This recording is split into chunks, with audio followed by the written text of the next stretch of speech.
Ich habe das in mir, dass ich versuche, weißt du, egal wo ich bin, ob ich im Knast oder auf der Flucht bin. Er lebte schnell. Er stieg hoch auf und er ging zu früh.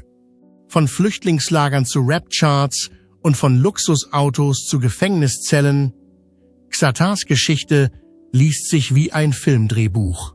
Aber das letzte Kapitel hat niemand kommen sehen. Kommentieren Sie R.I.P., wenn Sie jemals seine Musik gehört haben. Und sagen Sie uns, haben Sie das kommen sehen? Ja oder nein?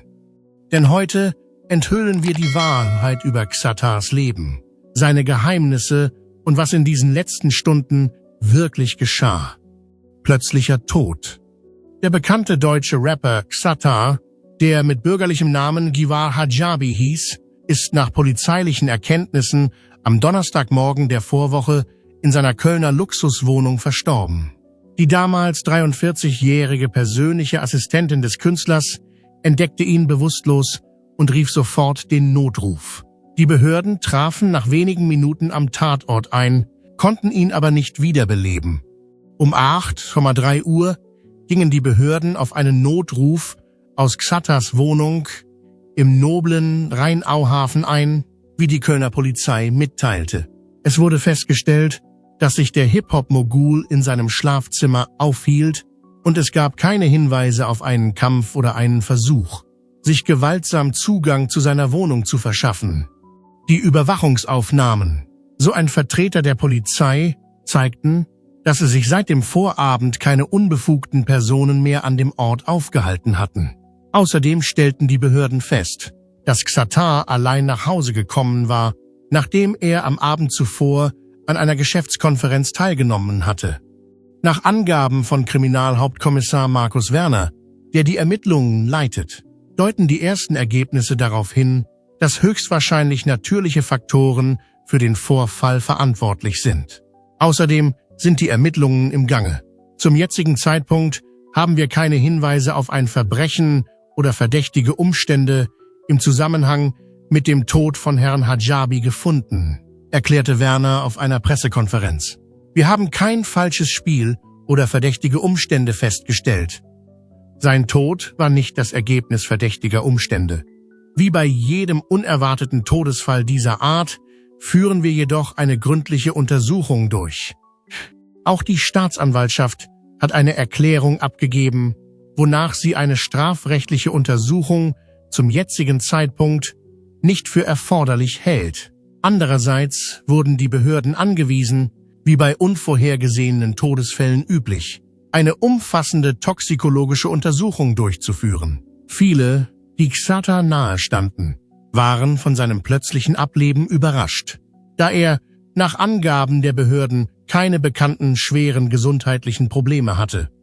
In den frühen Morgenstunden des Freitags wurde die vorläufige Autopsie in der Uniklinik Köln durchgeführt. Die mit der Durchführung der medizinischen Untersuchungen beauftragten Personen haben erklärt, dass die ersten Daten darauf hindeuten, dass ein Herzstillstand die wahrscheinlichste Todesursache ist.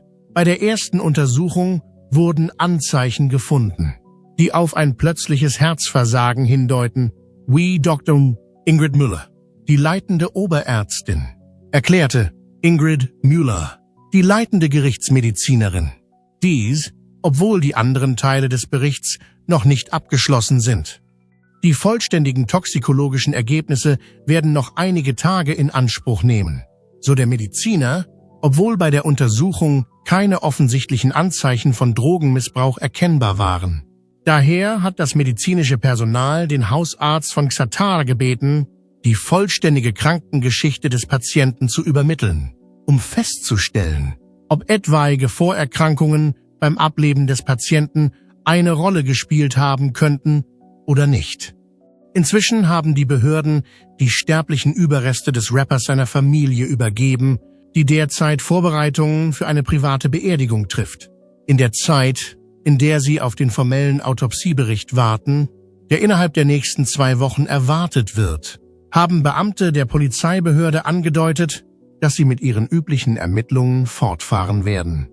Seit dem unerwarteten Tod sind im Internet viele Spekulationen und Vermutungen im Umlauf. Es gibt keine offizielle Todesursache und widersprüchliche Angaben zu den Ereignissen rund um den Todeszeitpunkt haben dazu beigetragen, dass die Verdächtigungen und Spekulationen zunehmen. Die ersten Meldungen waren sehr widersprüchlich. In einigen hieß es, Xatar sei in Köln verstorben. In anderen, er sei in Berlin gestorben. Die Staatsanwaltschaft Köln teilte zwar mit, dass die Ermittlungen laufen, eine Obduktion hat jedoch ergeben, dass es keine offensichtlichen Anzeichen von Gewaltanwendung gibt. Die Todesursache ist jedoch noch nicht bestätigt.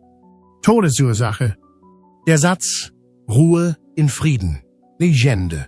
Dies sind die Worte, die heute in den sozialen Medien widerhallen, wenn Bewunderer aus aller Welt ihre Trauer darüber zum Ausdruck bringen, dass Xatar, ein bahnbrechender Musiker, eine starke kulturelle Stimme und eine viel beachtete Figur in der kurdischen und deutschen Musikszene, verstorben ist. Mehrere Bewunderer haben berichtet, dass Personen, die ihm nahestehen, glauben, dass er im Laufe des letzten Jahres heimlich gegen Blutkrebs, vielleicht Leukämie, gekämpft hat. Leider gibt es keine offizielle Stellungnahme zu dieser Angelegenheit. Sie behaupten, dass sich sein unerwartetes Schweigen jetzt wie eine grausame Erklärung anfühlt. Er kämpfte seit einiger Zeit mit einer Krankheit, weshalb wir im letzten Jahr nichts mehr von ihm gehört haben. So ein Fan, der sagte, ich habe von engen Freunden von ihm gehört, dass er seit einiger Zeit gegen Krebs kämpft. Ich kann das aber nicht nachprüfen und möchte keine falschen Informationen verbreiten. Das ist alles, was ich weiß. Ruhe in Frieden. Legende. Dennoch bleibt ein Aspekt unbestritten. Die Wirkung von Xatar war enorm, unabhängig davon, ob sich diese Nachricht als zutreffend erweist oder nicht. Für viele andere war er mehr als nur ein Rapper. Er verkörperte gleichermaßen die Qualitäten von Hartnäckigkeit, Stolz und Individualität. Er war ein Mann, der in einer Zeit, in der viele jungen Kurden zu viel Angst hatten, sich zu ihrer Herkunft zu bekennen, aufrecht und lautstark auftrat. Er war ein Mann, der aufrecht und lautstark auftrat. Xatar war neben anderen Musikern wie Azad einer der Pioniere in Deutschland, der sich öffentlich zu seiner kurdischen Volkszugehörigkeit bekannt hat. Er tat dies nicht nur durch seine Lieder, sondern auch durch seine Taten. Xatar äußerte sich in einem seiner Interviews zu dieser Situation und sagte, in den 1990er Jahren wurden die kurdische Identität und Kurdistan nicht geschätzt. Alles wurde verleugnet. Für viele Kurden war es peinlich, zuzugeben, dass sie Kurden sind. Wir haben allen gezeigt, dass es Kurden gibt und dass Kurdistan existiert. Diese Phrasen waren nicht nur Slogans, sondern gelebte Realitäten. Er setzte sich für die Einrichtung von Waisenhäusern in Kurdistan ein, nutzte seine Position, um auf den kurdischen Kampf aufmerksam zu machen und kämpfte beharrlich gegen die Auslöschung und Unterdrückung des kurdischen Volkes. Seine Anhänger bezeichneten ihn als eine Leitfigur, als jemanden, der denjenigen eine Stimme gab, die keine hatten. Er hat uns ermutigt, stolz auf unsere kurdischen Wurzeln zu sein, für Kurdistan einzutreten und niemanden unser Licht verdunkeln zu lassen. So ein Bewunderer. Er hat uns geholfen, unser Licht niemals von irgendjemandem verdunkeln zu lassen. Trotzdem ging es in Xatars Geschichte nie nur darum, Hindernisse zu überwinden. Sie war auch reich an Härte, Komik und Einfallsreichtum. Nach seiner Entlassung aus dem Gefängnis wegen eines Golddiebstahls gab er ein Interview, das als eines der legendärsten in der Geschichte des deutschen Rap gilt. Als allererstes, glaube ich, werde ich mir einen schönen Döner holen, sagte er auf die Frage, was er als erstes zu tun gedenke, wenn er aus dem Auto steigt. Sie kennen doch einen leckeren Döner, oder? Die Keupstraße besteht nur aus einem Döner, ohne weitere Unterhaltung. Außerdem werde ich einen frisch zubereiteten Ayran aus einem dieser Automaten genießen, die unbegrenzt Getränke ausschenken. Danach werde ich mir ein Telefon kaufen. Ich brauche wirklich ein Telefon. Das erwähnte Zitat wurde zu einem Meme, aber mehr noch. Es wurde zu einer Darstellung seiner Aufrichtigkeit. Es war nicht seine Absicht, jemanden zu beeindrucken. Er war sehr aufrichtig. Und wie er es versprochen hatte, machte Xatar Nägel mit Köpfen und eröffnete in seiner Heimatstadt Bonn ein Dönerrestaurant namens Haval Grill. Und nicht nur das. Er gründete auch seine eigene Marke für Tiefkühlprodukte. Nun war er mehr als nur ein Künstler, er war auch ein erfolgreicher Geschäftsmann, ein prominentes Mitglied der Gemeinschaft und ein kultureller Held. Die Fans behaupten weiterhin, dass Xatar die einzige Person in Deutschland war. Und zwar die ihre kurdische Abstammung mit demselben Stolz und Enthusiasmus wie er vertreten hat. Um einen der Tribute zu zitieren, er ist eine Legende. Er gab uns das Gefühl, dass wir gesehen werden. Unabhängig davon, ob die niederschmetternde Nachricht von seinem Tod endgültig bestätigt wird oder nicht, ist die Schwere seines Verlustes bereits jetzt zu spüren. Sein Tod ist der Tatsache geschuldet, dass Xatar etwas sehr Ungewöhnliches repräsentierte. Ein Mann, der über alle Widrigkeiten triumphierte, nie vergaß, woher er kam und auf jede erdenkliche Weise etwas zurückgab. Er war ein stolzer Mann. Er bewies Tapferkeit.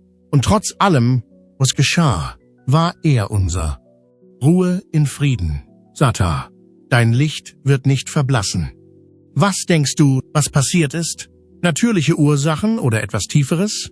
Kommentiere unten und bleib dran, um zu erfahren, wie dieser Ex-Häftlingsrapper Menschen inspiriert und die gesamte deutsche Rap-Szene verändert. Du wirst überrascht sein. Persönliches Leben, Religion und Nettowert. Hinter der Musik, den Schlagzeilen und dem Geschäftsimperium stand ein Mann, der sich ganz seiner Familie widmete, eine Seite von Xatar, die die Öffentlichkeit nur selten sah, die aber diejenigen, die ihm am nächsten standen, sehr gut kannten. Während seine Fans seinen Erfolg als Rapper, Produzent und Unternehmer feierten, erlebten die Menschen in seinem Umfeld einen eher privaten Xatar, einen Ehemann, einen Vater und einen stolzen Sohn kurdischer Herkunft, der seine Wurzeln in jedes Kapitel seines Lebens einbrachte. Über 15 Jahre lang stand seine Frau Farwa an seiner Seite. Obwohl sie sich weitgehend aus der Öffentlichkeit heraushielt, war ihre Anwesenheit unverkennbar ein zentraler Bestandteil von Xatars Leben. Ihre Beziehung musste Herausforderungen bestehen, die jedes Paar auf die Probe stellen würden, vom Druck des Ruhms bis hin zu den emotionalen Folgen seiner Gefängnisstrafe nach dem aufsehenerregenden Goldraubfall. Doch sie blieben zusammen. Freunde beschrieben ihre Verbindung oft als unerschütterlich, aufgebaut auf gegenseitigem Vertrauen und einer gemeinsamen Geschichte. Farwa war nicht nur sein Partner, sondern auch sein Anker, vor allem als Xatar sich in neue Bereiche wagte, von der Eröffnung seiner Kebabkette Haval Grill bis zur Gründung des Labels Alles oder Nix Records. Gemeinsam zogen sie 5 Kinder auf, eine eng verbundene Einheit, die das Herzstück von Xatars Leben bildete, trotz eines Terminkalenders, der Studio Sessions, internationale Tourneen und Geschäftstreffen umfasste, war es ihm wichtig, als Vater präsent zu sein. Er sprach oft davon, dass er wollte, dass seine Kinder mit einem Gefühl von Identität und Stolz aufwachsen, nicht nur auf ihre Herkunft, sondern auch auf ihre Fähigkeit, ihren eigenen Weg zu gehen. Mit seiner Musik, die sich auf die kurdische Geschichte und seine Erziehung als Flüchtling bezieht, wollte er diese Werte an seine Kinder weitergeben. Sein unerwarteter Tod im Mai 2025 hinterließ tiefe Spuren in seiner Familie und seiner Gemeinde. Sidar Coşkun, ein enger Freund und Künstlerkollege, schilderte das Ausmaß der Trauer. Die Familie ist am Boden zerstört, seine Mutter, seine Frau, seine kleinen Kinder, sie sind am Boden zerstört. Xatars tiefe Verbundenheit reichte über sein unmittelbares Umfeld hinaus. In einem Interview erzählte er einmal, dass sein Neffe in London lebte und in einem zukünftigen Musikvideo mitspielen sollte, ein Beweis dafür, wie sehr er auch mit der erweiterten Familie verbunden blieb. In finanzieller Hinsicht ist Xatars Erbe komplex.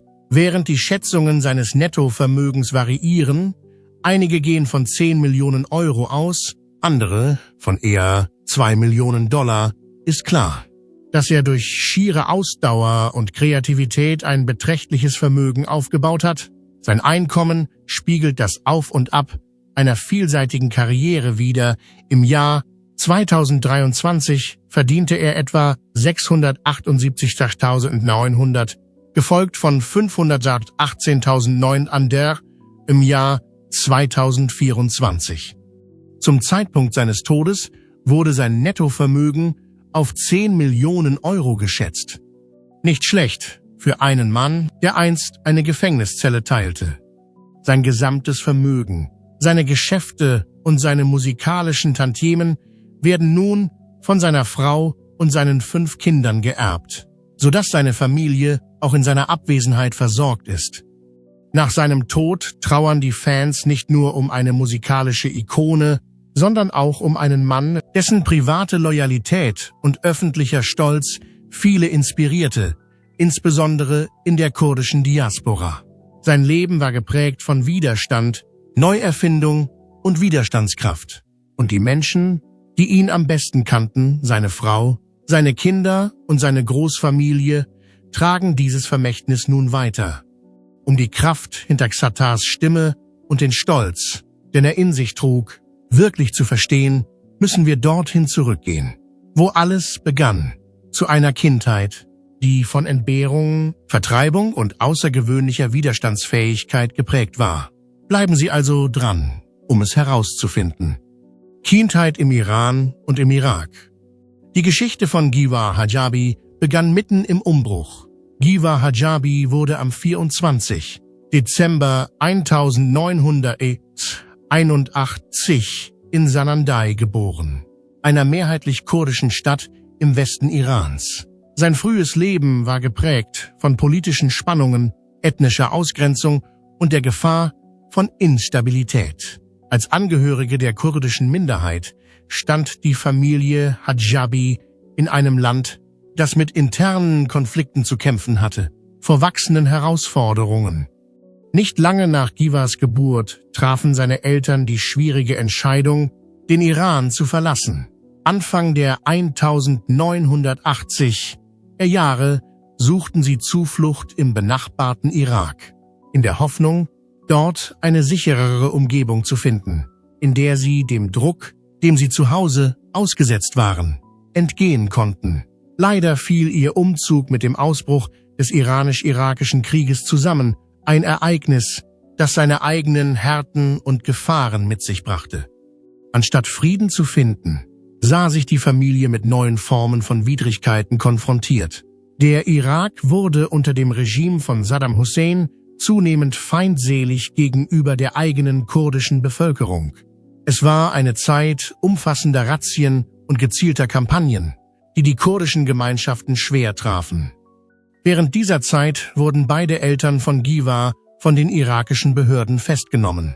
In einer zutiefst beunruhigenden Wendung der Ereignisse wurde auch Givar selbst, noch ein kleines Kind, 3 Monate lang in einem Gefangenenlager in der Nähe von Bagdad festgehalten. Diese frühen Erfahrungen hinterließen bleibende emotionale Narben und vermittelten ihm ein tiefes Bewusstsein für Verletzlichkeit und Machtdynamik. Themen, die später in seinem kreativen Schaffen und seinen unternehmerischen Aktivitäten nachhallen sollten.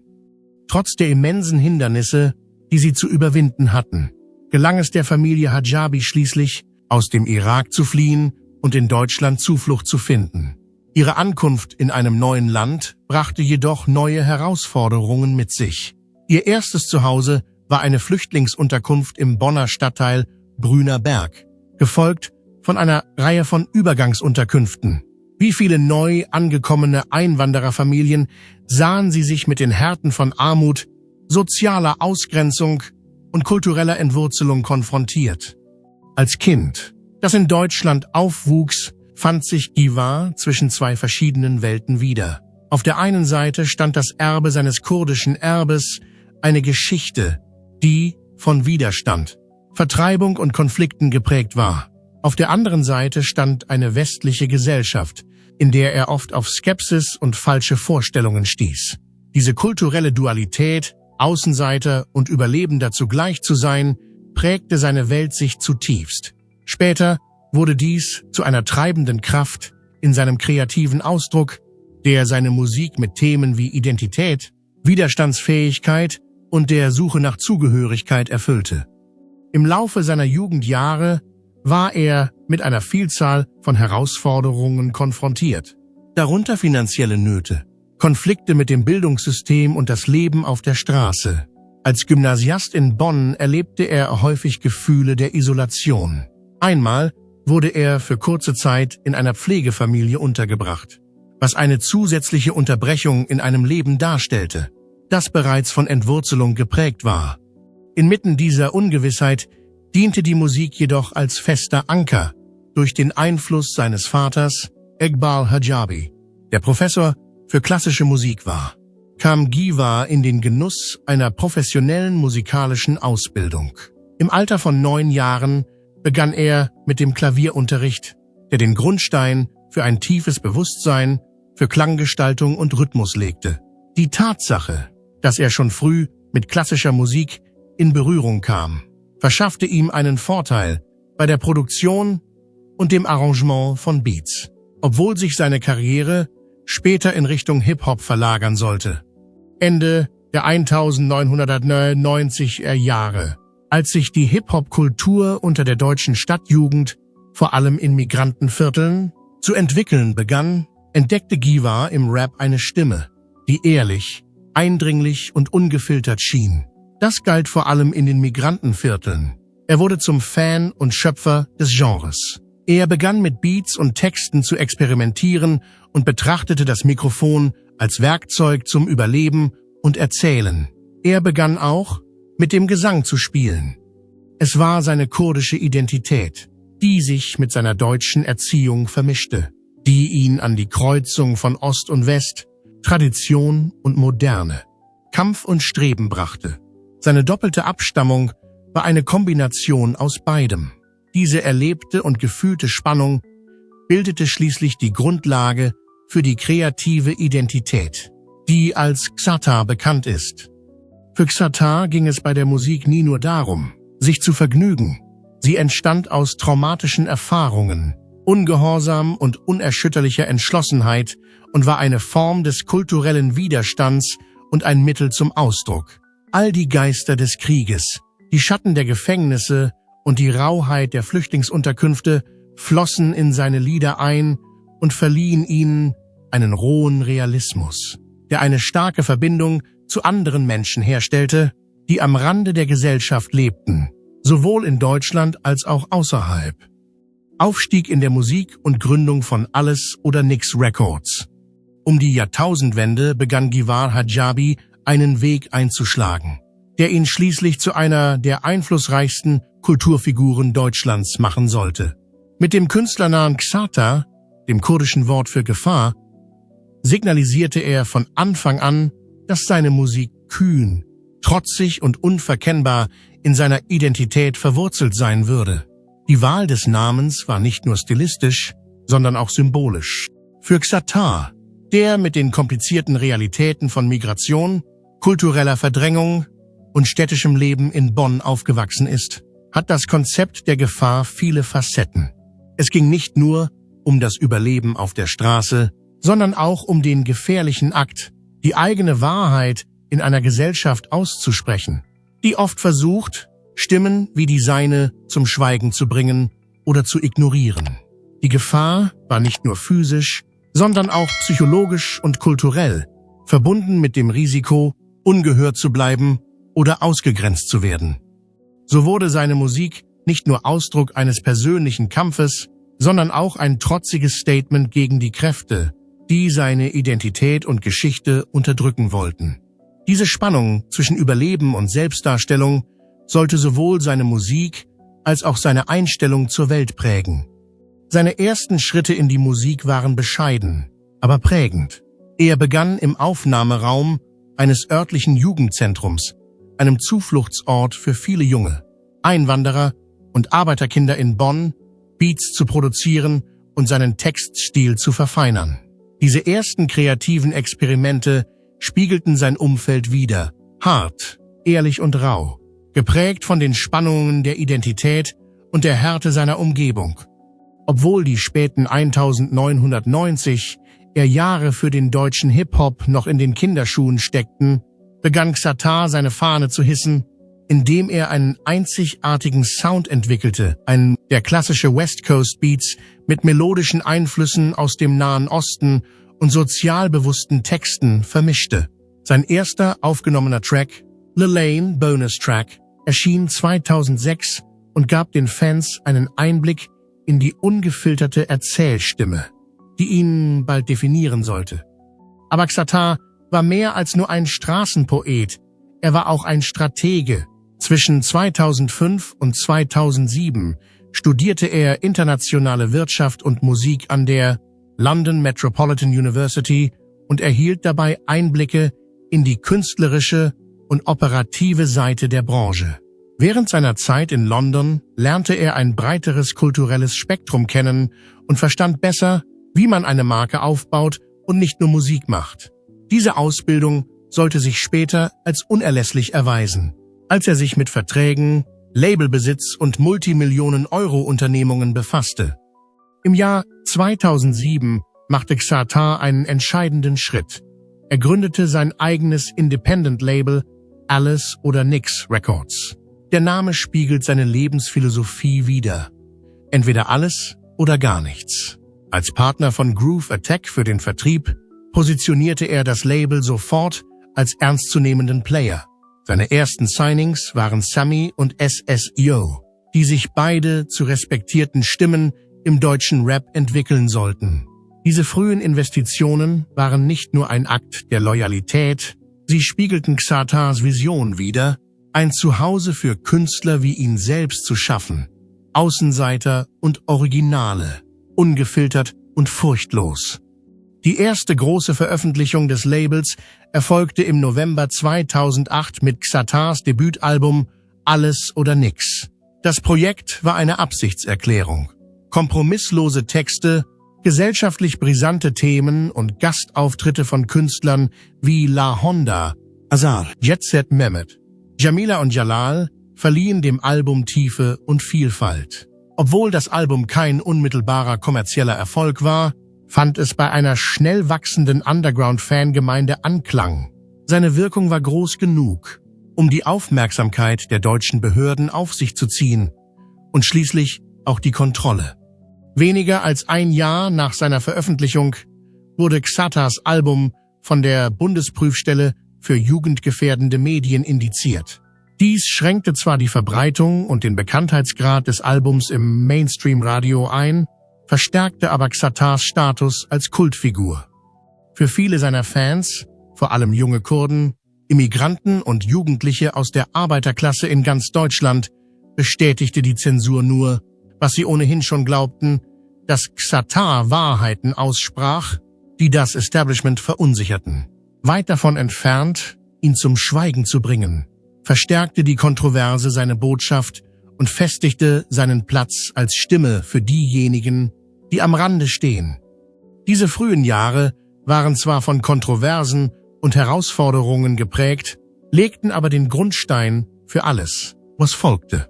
Xatar machte nicht nur Musik, er baute ein Ökosystem auf, das schließlich Kunst, Aktivismus und Unternehmertum zu einer starken kulturellen Kraft verschmelzen sollte. Gefängnisaufenthalt und zweites Album. Xatars Inhaftierung hätte einen Abschwung in seiner Karriere bedeuten können, doch stattdessen war sie ein entscheidender Moment. Während viele den Goldraub von 2009 als das dunkelste Kapitel in seinem Leben betrachten, zeigte es auch etwas anderes, seine unerbittliche Willenskraft. Selbst aus einer Gefängniszelle heraus weigerte sich Xatar, seine Stimme verstummen zu lassen. Bewaffnet mit nichts weiter als einem geschmuggelten Handy, einem Diktiergerät und einem unermüdlichen Schaffensdrang schuf er ein Album, das eines der unwahrscheinlichsten musikalischen Comebacks der deutschen Rap-Geschichte markieren sollte. Die Entlassung im April 2012, Nummer 415, benannt nach seiner Häftlingsnummer, war nicht nur eine symbolische Geste. Es war ein Statement. Trotz der logistischen Herausforderungen und Einschränkungen, die die Inhaftierung mit sich brachte, fand das Album bei den Fans in ganz Europa Anklang und erreichte Platz 19 der deutschen Charts. 19 in den deutschen Charts. Nummer 23 in der Schweiz und Nummer 52 in Österreich. Bei dem Projekt ging es nicht nur um Musik, es war auch ein Beweis für seine Beharrlichkeit. Es bewies, dass seine Verbindung zu seinem Publikum, zu seinen Leuten, auch hinter verschlossenen Türen nicht abreißen konnte. Nach seiner Entlassung aus dem Gefängnis machte Xatar nicht einfach da weiter. Wo er aufgehört hatte, er begann, etwas viel Größeres aufzubauen. Eine neue Ära, das Geschäft mit der Kultur. Im Jahr 2017 hatte sich Xatar über die Rolle des Musikers und Labelbosses hinaus entwickelt. Er begann, Same in Branchen zu pflanzen, die seine Identität und seine Leidenschaften widerspiegeln. Eine seiner ersten Unternehmungen war Massari, eine Marke, die sich auf Streetwear und Schmuck konzentrierte und die Designästhetik des Nahen Ostens mit urbanen europäischen Trends verband. Diese kreative Mischung ermöglichte es ihm, mit jungen Diaspora-Gemeinschaften in Kontakt zu treten, die ihre Kulturen auf eine Art und Weise repräsentiert sahen, die die Mainstream-Marken lange Zeit ignoriert hatten. Dann kam Havel Grill, ein Fast-Food-Franchise-Unternehmen, das 2020 seinen Siegeszug antrat. Was als leidenschaftliches Projekt begann, inspiriert von seinem berühmten Interviewsatz über die Lust auf Köfte nach dem Gefängnis, wurde schnell zu einem nationalen Phänomen. Mit saftigen Kofta-Wraps, Lamakun und Ayran, die frisch serviert werden, wurde die Kette nicht nur für ihren Geschmack, sondern auch für ihre Authentizität bekannt. Die kurz darauf eingeführte Tiefkühlproduktlinie brachte kurdisch-türkische Hausmannskost in große Supermärkte wie Aldi und Kaufland und ermöglichte es Familien in ganz Deutschland, ein Stück der Wurzeln von Xatar zu Hause zu kosten. Im Jahre 2022 wurde die Marke international und eröffnete ihre erste Franchise-Filiale im Nahen Osten in Dubai, berühmter Jumeirah Street. Xatars Erfolg bestand nicht nur im Verkauf von Lebensmitteln oder Kleidung. Er schuf Ökosysteme. Seine Bar Noon, eine elegante Shisha-Lounge in Köln, ergänzte seine Shisha-Tabakmarke Original, die in Zusammenarbeit mit Golden Pipe hergestellt wurde. Diese Unternehmungen waren nicht einfach nur Geschäfte, sondern kulturelle Statements, Räume, in denen Identität, Gemeinschaft und Lebensstil miteinander verwoben sind. Skalierung der Musikindustrie. Seine Beiträge zur Musik hörten nicht bei seinen eigenen Platten auf. Ende 2018 gründete er Groove Attack Tracks, ein Joint Venture mit dem deutschen Label Groove Attack. Ihr erster Künstler, Mero, schrieb Geschichte mit 3 aufeinanderfolgenden No, 1 Singles und einem Debütalbum, das die Charts stürmte. Das war nicht nur ein gutes Geschäft, es markierte Xatars Ankunft als einer der einflussreichsten Talentsucher und Kulturkuratoren in Deutschland. Immer einen Schritt voraus gründete Xatar 2021 Goldman Entertainment, ein Label, das aufstrebende internationale Stimmen ins Rampenlicht stellt. Im selben Jahr gründete er G-Ventures, eine Investmentfirma, die vielversprechende Startups unterstützt, darunter technologieorientierte Plattformen wie Gaming Stars und die nachhaltige Blumenmarke Blume. Seine vorausschauende Denkweise erstreckte sich auch auf die digitale Welt. Mit der Gründung von Push, einer Plattform zur Entdeckung von Künstlern ohne eigenes Label, wollte er die Chancen in der Musikindustrie demokratisieren. Musikern, die 100.000 Aufrufe auf der Website erreichten, wurden Verträge angeboten, um ihnen einen echten Weg zur Anerkennung ohne die Kontrolle der Industrie zu ermöglichen.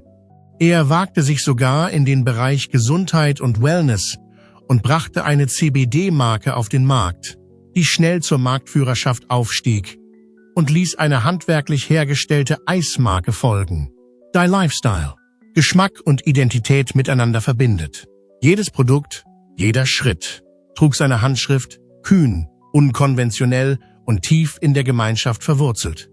Schlussfolgerung: Xatars Lebenserfahrung ist ein großartiges Beispiel für Widerstandsfähigkeit und Tatkraft und ein Monument für jede dieser Qualitäten. Seine Biografie geht über die traditionellen Erfolgsgeschichten hinaus. Sie beginnt mit seiner schrecklichen Jugend als kurdischer Flüchtling auf der Flucht vor Verfolgung und gipfelt darin, dass er zu einem der mächtigsten Musikmogule in Deutschland wird. Sein ganzes Leben lang gelang es ihm, seine persönlichen Kämpfe in eine kreative Ehrlichkeit zu übersetzen, die unterrepräsentierte Menschen zutiefst berührte. Trotz seiner Vergangenheit mit illegalen Aktivitäten und seiner Zeit im Gefängnis gelang es Xatar schließlich, ein umfangreiches Geschäftsimperium aufzubauen, das Musik, Mode, Gastronomie und Investitionen umfasste. Mit seinen wirtschaftlichen Unternehmungen bewies er seine Flexibilität auch außerhalb der Musik. Denn mit jeder neuen Firma vergrößerte er seinen kulturellen Einfluss in Deutschland und darüber hinaus. Als Teil seines bleibenden Vermächtnisses florieren einige dieser Unternehmen, vor allem Havel Grill und die verschiedenen von ihm gegründeten Musiklabels, weiterhin. In erster Linie bewahrte Xatar seine Verbindung zu seiner Herkunft. Sein kreativer Ausdruck und sein Geschäftsgebaren wurden von seiner kurdischen Herkunft, seiner Zugehörigkeit zum muslimischen Glauben und seinen Erfahrungen als Flüchtling beeinflusst. Infolgedessen eröffnete er anderen Künstlern Chancen und knüpfte gleichzeitig Verbindungen zu anderen Kulturkreisen. Im Alter von 43 Jahren verstarb Xatar unerwartet und hinterlässt nicht nur trauernde Familienmitglieder, sondern auch eine unauslöschliche Spur in der deutschen Hip-Hop-Kultur. Seine Frau Fawar und die 5 Kinder erhielten nicht nur sein finanzielles Vermögen, sondern auch sein erstaunliches Erbe als Künstler, Unternehmer und kultureller Pionier von großer Bedeutung. Daher ist die Geschichte von Xatar nicht nur wegen seiner Platten, die die Charts angeführt haben, oder seiner erfolgreichen Unternehmungen bemerkenswert, sondern auch, weil sie zeigt, wie Engagement selbst die schwierigsten Anfänge in eine dauerhafte Wirkung verwandeln kann. Xatar war mehr als eine Kontroverse. Er war Kultur. Er war Betriebsamkeit. Er war die Stimme einer Generation, die wusste, dass man manchmal alles verlieren muss, um etwas wirklich aufzubauen. Mögen Sie dieses Video, wenn Sie glauben, dass Geschichten wie diese es verdienen, dass man sich an sie erinnert. Abonnieren Sie es, wenn Sie glauben, dass die Wahrheit hinter dem Ruhm selten das ist, was sie zu sein scheint. Dies war die Geschichte von Xatar, zu früh gegangen, aber nie vergessen.